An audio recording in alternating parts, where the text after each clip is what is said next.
Bonjour à tous chers amis, je suis heureux de vous retrouver pour une nouvelle vidéo qui sera consacrée cette semaine à cette formidable opération de manipulation de l'opinion publique lancée à la faveur de cette cagnotte truquée en faveur des forces de l'ordre et du gouvernement en place. C'est quelque chose d'inédit, en tout cas récemment. On n'a jamais vu une opération de désinformation menée avec autant de moyens financiers. On parle de quand même une manipulation dont le montant s'élève à 1,4 million d'euros à peu près. Je fais bien sûr mention de cette cagnotte lancée sur le site Litchi, qui est une cagnotte de levée de fonds pour diverses causes. Que chacun peut ouvrir à sa convenance. Donc sur ce type de plateforme, en fait, vous appelez à recevoir des dons et les gens, comme vous vous en doutez, peuvent soutenir ou non selon ce qu'ils en pensent. Et c'était une réponse, donc la cagnotte en faveur des forces de l'ordre était une réponse à la cagnotte créée par les proches du boxeur, de l'ancien boxeur professionnel Christophe Détinger, qui, comme vous le savez, a été pris dans une rixe avec des gendarmes à Paris samedi dernier lors de l'acte 8 de la mobilisation des Gilets jaunes. La justification aux yeux du pouvoir, aux yeux du système en place, du régime, de cette cagnotte s'explique par le fait que très rapidement,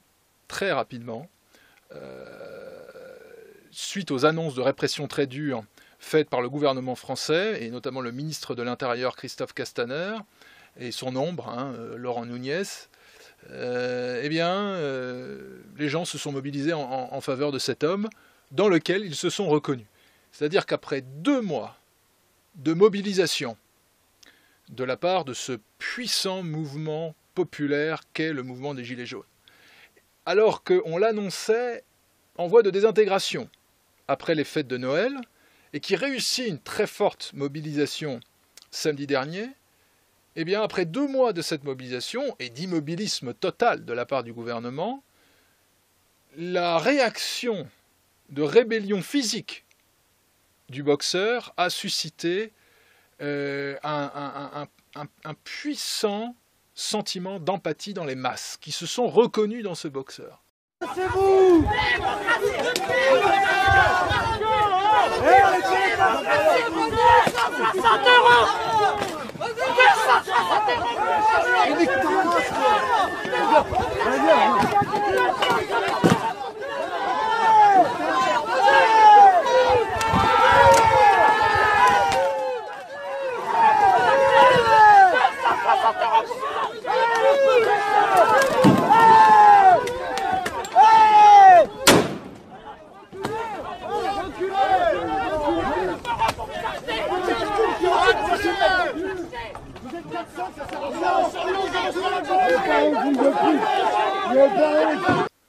Après des milliers de gardes à vue, des centaines de personnes jetées dans les geôles du système républicain, après des milliers de blessés, dont quelques dizaines très graves et mutilés à vie.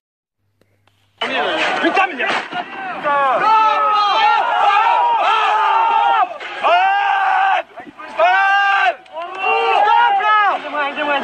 Tu veux faire quoi? Faire quoi? T'inquiète pas,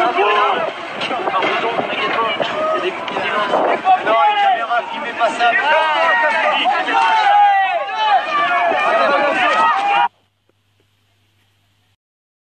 Ce dont les médias ne parlent pour ainsi dire pas. C'est une phase de répression policière comme on n'en a pas vu depuis un demi-siècle en France. Et ça n'appelle aucune critique en France. En revanche, depuis l'étranger, de plus en plus de médias se posent des questions, y compris aux États-Unis. J'ai même vu cette semaine sur l'agence de presse Bloomberg, un opposant à Vladimir Poutine, vivant en exil, disant que, compte tenu des lois que comptait mettre en place Emmanuel Macron contre le mouvement des Gilets jaunes, notamment des listes d'opposants interdits de manifester, cela lui paraissait à lui, exilé politique, comme plus dur que la Russie de Vladimir Poutine.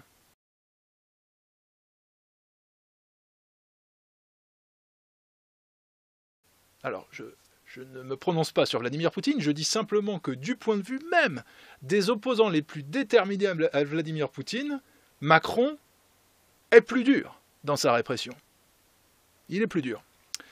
Donc, après 2 mois de ces scènes de violence policière, avec des jeunes filles qui ont été même éborgnées, plusieurs d'entre elles ont perdu la vue, ont eu des hémorragies cérébrales, comment dire, ou ont eu la mâchoire fracassée par des tirs qui ne se justifiaient pas la plupart du temps, et qui sont faits dans des conditions strictement interdites par la loi. Donc il y a un problème, en France, la répression policière ne respecte même plus les normes prévues à cet effet. Bon, c'est quand même problématique. Eh bien, face à ce silence médiatique, face à cette stupeur qui s'empare progressivement de l'opinion publique française et aussi de l'opinion publique internationale, eh bien, un homme s'est révolté. Et cet homme, c'est Christophe Détinger. Il l'a fait avec ses poings, parce que finalement, quand une violence vous est faite avec tant, si vous voulez, de force, et dans une situation, si vous voulez, de sentiment d'injustice totale, au bout d'un moment, on se révolte. Donc déjà, je m'inscris totalement en faux en ce qui me concerne contre cette idée qu'il faudrait diaboliser par principe la violence. La violence peut être légitime face à une injustice qui est rendue possible par l'usage aussi de la violence. Hein ? C'est vieux comme le monde, c'est l'explication de toutes les révoltes et de toutes les révolutions. Alors, c'est certainement pas des gens qui se revendiquent de la Révolution française, puisque, me semble-t-il, la République française a été fondée sur une émeute, la prise de la Bastille. C'est certainement pas des gens comme ça qui peuvent se permettre de donner des leçons de pacifisme aux uns et aux autres. Donc, les gens se sont reconnus dans ce boxeur. Et ils ont apporté leur soutien financier à la famille. Et c'est ça qui a fait peur, bien évidemment, aux responsables du gouvernement français, à l'État français lui-même et aux oligarques qui sont derrière cet État et derrière cette police. Parce qu'ils se sont dit, non seulement nous avons une crise sociale extrêmement profonde, non seulement ce mouvement des Gilets jaunes ne disparaît pas, mais en plus, le peuple ne désavoue plus l'usage de la violence contre le régime. Je pense qu'il serait souhaitable, effectivement, de savoir qui a donné à cette cagnotte, parce que je crois que c'est une forme de complicité.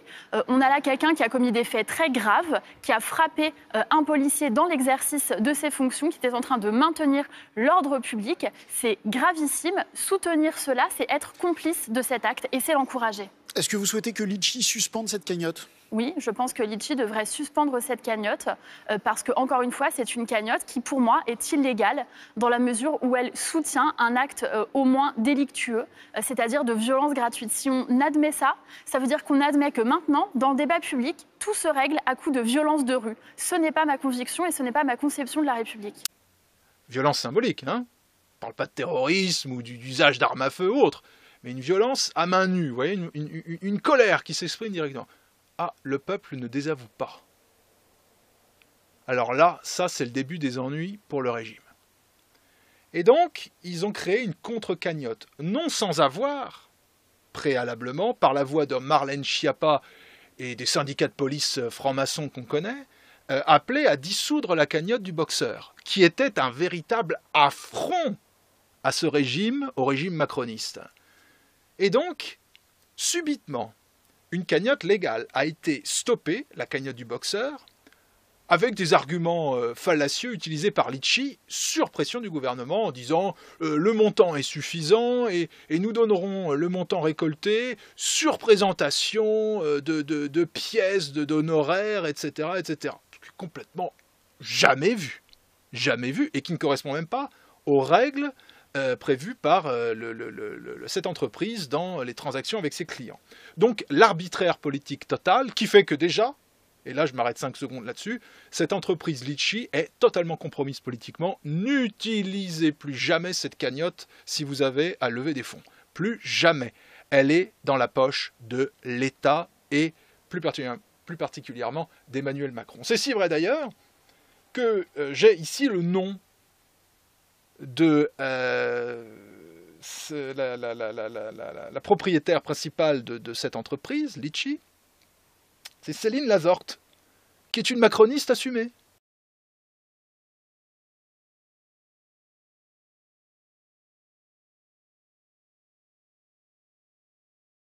macroniste assumé. C'est un des soutiens du régime. Et Litchi a eu par le passé, en 2010, parmi son actionnariat, quelqu'un comme Xavier Niels, qui est donc un oligarque, un milliardaire, qui est connu pour être un ami intime d'Emmanuel Macron.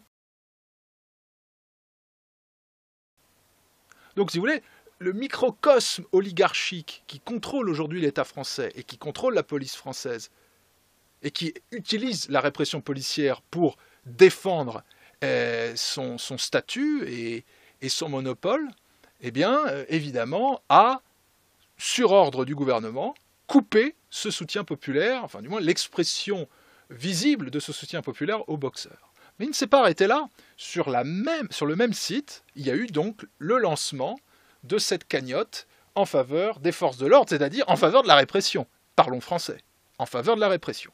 Et on nous a fait croire, par le volume de dons réalisés, que le peuple français trouvait ça extrêmement positif de se faire réprimer. Hein, voilà, c'est ce qu'on nous a expliqué.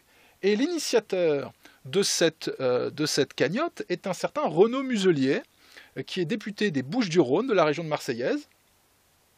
Donc lui, c'est un sarkozyste, il vient du parti Les Républicains, ce qui vous montre qu'on parle bien d'un système, on ne parle pas uniquement d'un parti. Il y a La République En Marche, oui, mais il y a d'autres partis qui sont dans ce système. Hein. Vous avez l'aile gauche du système, l'aile droite du système et le centre du système. Bon, l'aile gauche, c'est le Parti Socialiste, l'aile droite, c'est les Républicains, les sarkozystes, si vous voulez, et au milieu, vous avez le système macroniste, mais tout ce beau monde se retrouve très bien là-dedans, pour la bonne et simple raison qu'ils émargent à la même gamelle. C'est aussi simple que ça, c'est-à-dire qu'ils répondent à la voix de leur maître que sont les oligarques, les milliardaires qui contrôlent aujourd'hui l'État français, la République française. Alors, précisons quand même que Renaud Muselier, ou plus exactement son épouse, est de temps à autre convoqué devant la justice pour des faits d'escroquerie, bon voilà, donc des gens bien sous tout rapport. Et donc, cette cagnotte, comme je l'ai dit, entre-temps, celle du boxeur est suspendue. Cette cagnotte rencontre, nous dit-on, un succès phénoménal. Alors là, les Français ont vraiment plébiscité les coups de tonfa, les tirs de flashball, ils en voudraient plus, et ils donnent plus d'argent aux policiers pour qu'ils puissent le faire. Alors moi je croyais d'ailleurs que les impôts suffisaient à payer ce dont avaient besoin les policiers, je me trompais lourdement, d'autant plus qu'ils ont reçu des primes récemment, vous l'avez vu, augmentation salariale quand même, 120 € à la fin de l'année, vous l'avez vu, gendarmerie et police, 150 € pour les officiers, et une prime aussi qu'on a accordée, en plus des paiements des heures supplémentaires qui leur sont dues. Donc on ne peut pas dire que la police soit particulièrement maltraitée ces dernières semaines par le gouvernement, mais visiblement, il en faut plus d'argent pour la police, et on nous dit que c'est un succès phénoménal. Oui, sauf que non. Puisque une rapide analyse par de nombreux internautes en temps réel de cette cagnotte a prouvé que la manipulation était totale. Totale, avérée et en fait incontestable, malgré les explications totalement bancales qui ont été données par cette entreprise. Alors, je vais donner peut-être que quelques images, et puis même des extraits vidéo. Alors, de la progression déjà. Il y a une progression linéaire des dons durant toute la nuit.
comment dirais-je, du 9 au 10, qui a stupéfié ceux qui ont pu l'observer, parce que c'est vraiment une progression linéaire, et Litchi expliquera par la suite, mise sous pression, que en fait, il y avait eu trop de dons qui affluaient, et donc elle avait en quelque sorte régulé elle-même l'intégration des dons qui affluaient. Donc on regarde à l'espèce de nivellement progressif de l'arrivée des dons pour que ces serveurs ne saturent plus et qu'elle puisse procéder donc à l'enregistrement des dons.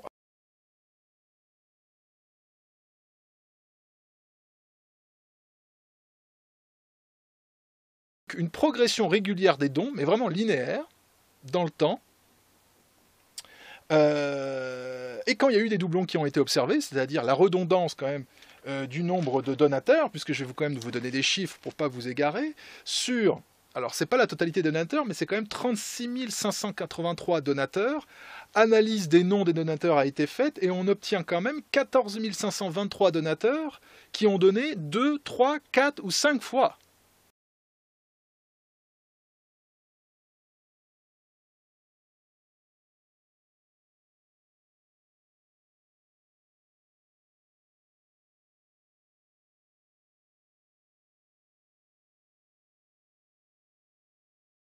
En matière de doublons, il n'y a pas uniquement que les dons, puisque ça s'applique aussi aux commentaires. Alors ça, c'est très intéressant. Dans les commentaires, vous avez des gens qui commentent 6, 7 fois parfois, et de la même façon, ils disent la même chose. Et alors, vous avez une redondance aussi des expressions utilisées. Très belle initiative. Merci pour votre initiative. Donc ça, c'est adressé à Monsieur Muselier, hein, l'initiateur de cette cagnotte. Donc voilà, il y a des personnes qui se répètent 6 ou 7 fois. Alors là, on ne voit pas le rapport avec les paiements. Hein, puisque c'est pas le système de paiement, là, c'est le système de commentaires. Bon. Alors, quand le lièvre a été levé, qu'est-ce qui s'est passé? Les initiateurs de la cagnotte, et plus particulièrement M. Muselier, a caché le nom des donateurs. Bon, c'est bizarre, pourquoi cacher le nom des donateurs? Bah évidemment, vous avez compris, une fois que l'arnaque a été levée, c'est devenu trop flagrant. Alors en fait, Litchi pourrait très, très bien donner toutes les explications nécessaires, mais avec des chiffres. Comment? Bah, ils ont qu'à fournir les APM et les métriques, les logs de toutes leurs opérations. Hein, c'est très simple à faire en fait, mais bien évidemment ils ne vont pas le faire. Alors, il y a une autre aussi façon de montrer en fait que cette cagnotte est complètement truquée, c'est Google Trend, c'est-à-dire les tendances Google. Les tendances Google, c'est quoi? C'est ce sont les mots-clés qui sont cherchés sur le navigateur Google, c'est-à-dire ce que cherchent les gens sur le navigateur Google à un instant T ou sur une période donnée. Voilà. Alors, vous faites un test, vous pouvez le faire, Google Tendances, Google Trends. Que donnent les mots-clés cagnotte boxer et cagnotte police sur Internet?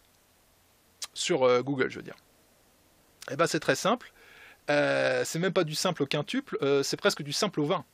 C'est-à-dire que vous avez eu une recherche massive de la part des internautes de la cagnotte du boxeur, qui a rassemblé, je crois, 130 000 € ou quelque chose comme ça, en 24 heures. Avant d'être fermé aux alentours du 9 janvier. Et puis, en parallèle, la cagnotte police, qui, elle, est quasiment stable, malgré le grand ramdam médiatique qui est fait par BFM TV, enfin bref, les médias de l'oligarchie, hein. BFM TV, c'est Drahi, on pourrait multiplier comme ça, où là, on a fait vraiment des tonnes. On a dit, ah là, il faut donner de l'argent aux policiers, le régime en a besoin.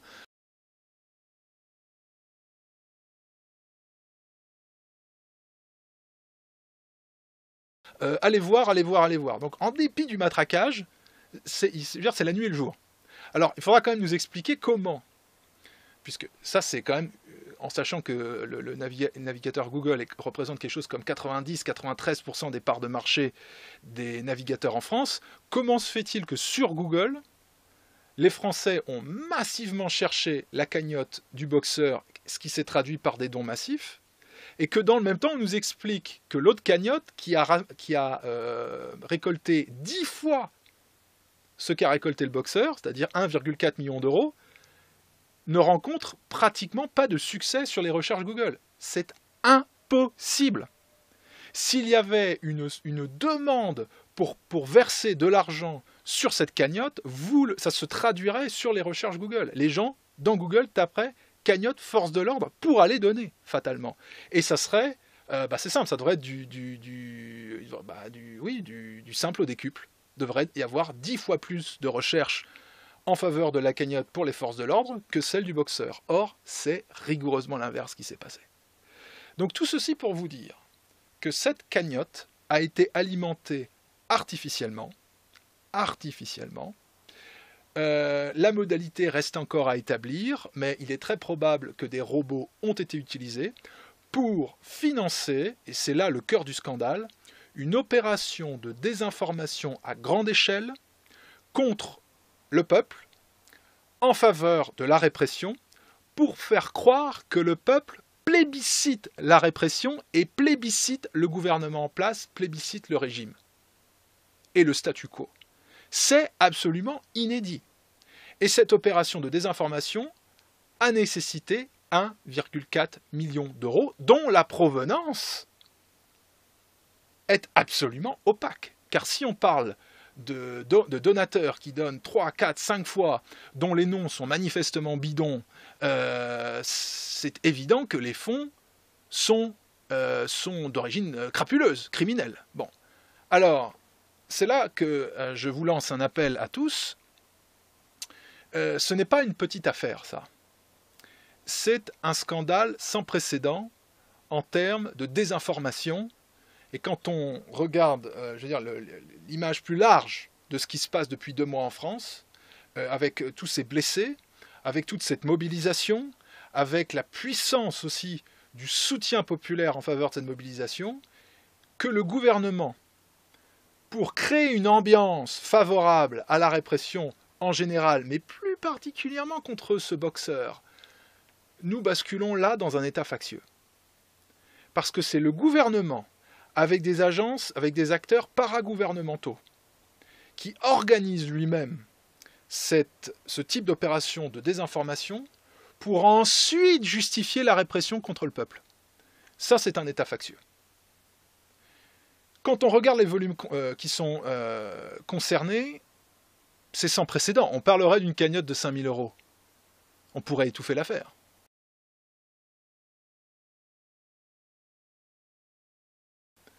Mais 1,4 million d'euros, dont les destinataires doivent être, dixit l'objet de la cagnotte, des policiers ou des gendarmes, c'est extrêmement grave, puisque si ces fonds sont illégaux, éventuellement, lorsque l'association de museliers ou que Promeut Muselier touchera les fonds, et ensuite quand il les transmettra éventuellement à des œuvres de policiers ou de gendarmes, il pourrait y avoir une complicité qui sera établie dans le transfert de fonds et de blanchiment d'argent. Donc c'est une affaire extrêmement grave qui se passe. Ça appelle, de la part de tous, gilets jaunes ou pas gilets jaunes, mais de tous, des signalements auprès de la justice massifs. Il doit y avoir une enquête. Je donne un autre élément qui montre la duplicité de l'entreprise Litchi, en plus de tout ce que j'ai dit, et c'est déjà significatif. La nuit même, où ont été relevées les manipulations à l'aide de robots pour faire des virements d'origine inconnue sur cette cagnotte. C'est déclenché, parce que le mot se répandait partout sur les réseaux sociaux, c'est déclenché, Litchi a déclenché son système de protection, plus exactement Cloudflare, qui est un service américain de protection contre ce type d'attaque par des robots ou autres.